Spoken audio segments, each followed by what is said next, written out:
Welcome back to the sweatshop, boys and girls. Today we are replacing a driveshaft on a 2006 Subaru Outback. The reason is because this rear joint has failed.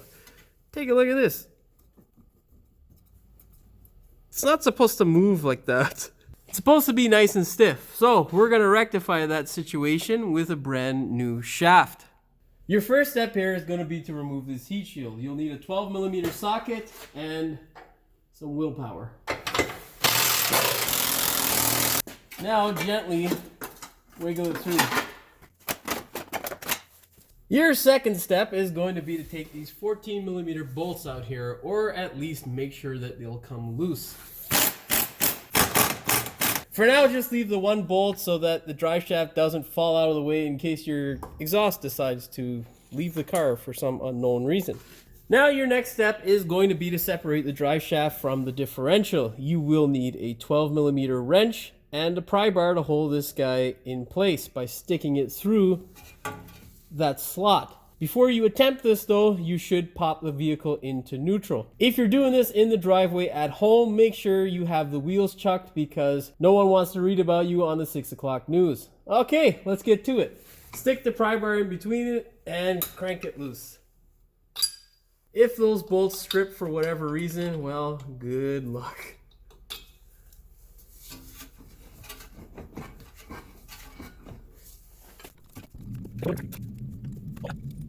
Once you get the bolt off, just put them back together like this so that you don't lose anything. They can be a real pain to get if you do lose them. Now all you got to do is do the other three by repeating the same process and rotating the drive shaft. Be careful when rotating the drive shaft. There is a heat shield there that has some jagged edges and no one likes cuts on their hands. Once you get all your bolts out, what you want to do is take the pry bar that you used and just pry it loose like that. If it doesn't come loose because it's held in by rust tight, what you can do is take your pry bar and hammer and just smash it like that a bit and it'll come loose. Don't smash it in this section here in the bucket for the U-joint, you'll damage it. Bad idea.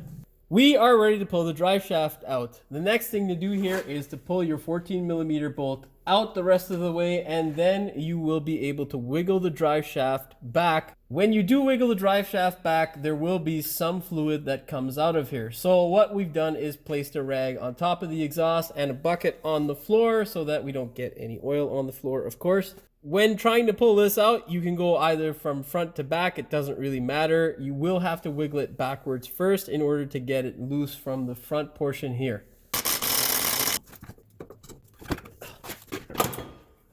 Ooh, baby. Really? Like 2 inches. Like, fuck, man. And there you go. All you got to do is be a bit careful. You can remove the exhaust, but I'm not going to touch it. The reason being is because that flange is ready to fall apart at any second. And if I touch it, I'll end up replacing it. So we're trying to save a few dollars here and there. Now all you got to do is wiggle it back and forth. And be careful. Make sure you don't damage anything while trying to take it out. It can be a bit of a pain towards the back because the exhaust is in the way.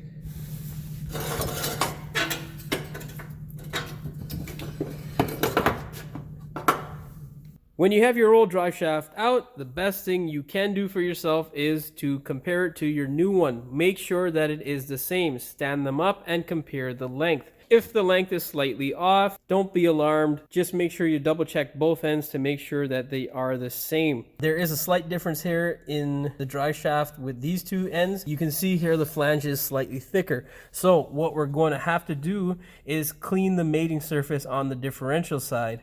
On this side here, we want to clean away the dirt on the differential side so that the drive shaft sits completely flat. If it doesn't, it can cause a vibration and will cause your new drive shaft to wear out premature. I find the best tool to complete this task is a wire wheel.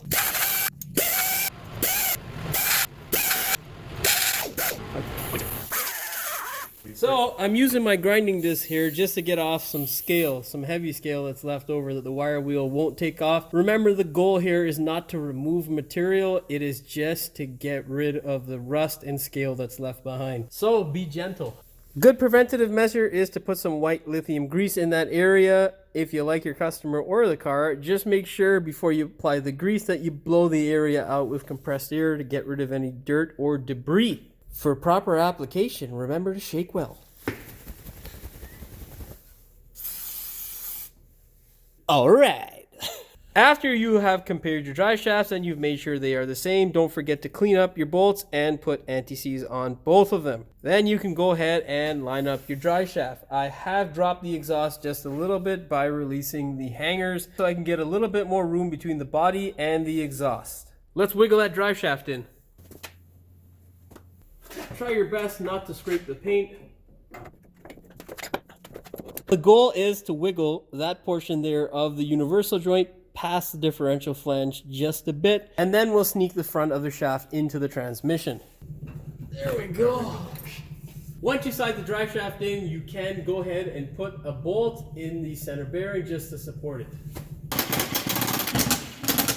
We are now ready to mount the drive shaft to the differential. Remember, the bolt goes through the drive shaft into the differential flange, and then your lock washer and nut go on the back side of the flange of the differential. Okay. There we go. Yeah, there we go. Yeah. Okay. I'm gonna have to put some music because it sounds like I'm taking a shit.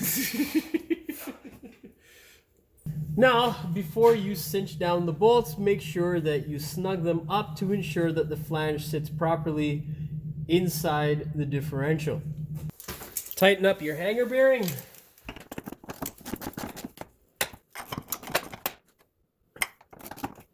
Wipe up any leftover residue on your transmission. And hit it with a little bit of brake clean. Don't forget your heat shield. Anti-seize those bolts.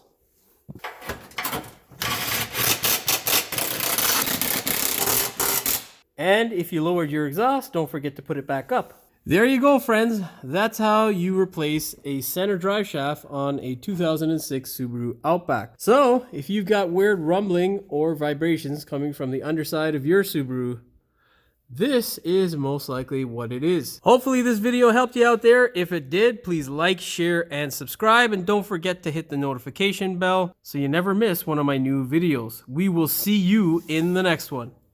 That don't make any fucking sense. Fuck, what? Don't smash it in this section here where the bucket for the fuck is that thing called again? We are ready to pull this drive shaft out. Now, all we've got to do... Fuck! I thought you were going to go with it, but yeah, no. I was going to, and then I'm like, now? Again? Fuck! Oh. Yeah. Now you're almost... Now, no more nows. I say now too much. Oh, this shit ain't gonna bend. Don't make me take the exhaust out, you fucker! And there you go. I can't see because that light is blinding me. That's too much bullshit talk. Some guy's gonna go to his mechanic. But that guy's hooking out in 5 minutes. Yeah, exactly. If they are not the same, well, you're kind of screwed, and good luck with that. Why the fuck would anybody care if they're not the same? Doesn't make it. Shut up, Jimmy. Okay. What?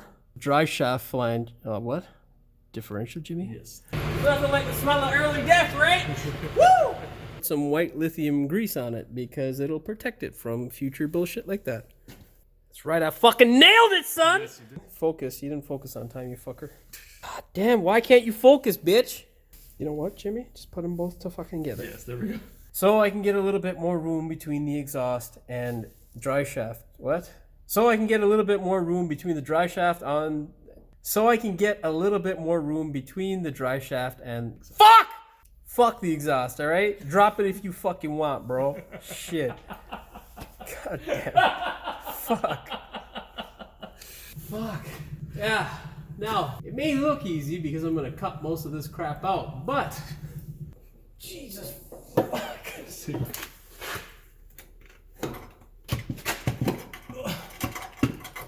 not fucking live like a retard on camera, Jimmy. What? What's that? wonderful stuff called chlorine that causes all sorts of chlorine, diseases. I was wrong, internet. It is not chlorine. It is non-chlorinated. That means there's extra disease-causing chemicals in this fucking thing. And of course, I have to inhale this stuff for the benefit of my customers. What to do? Bless you. Fuck. Thank you. No problem.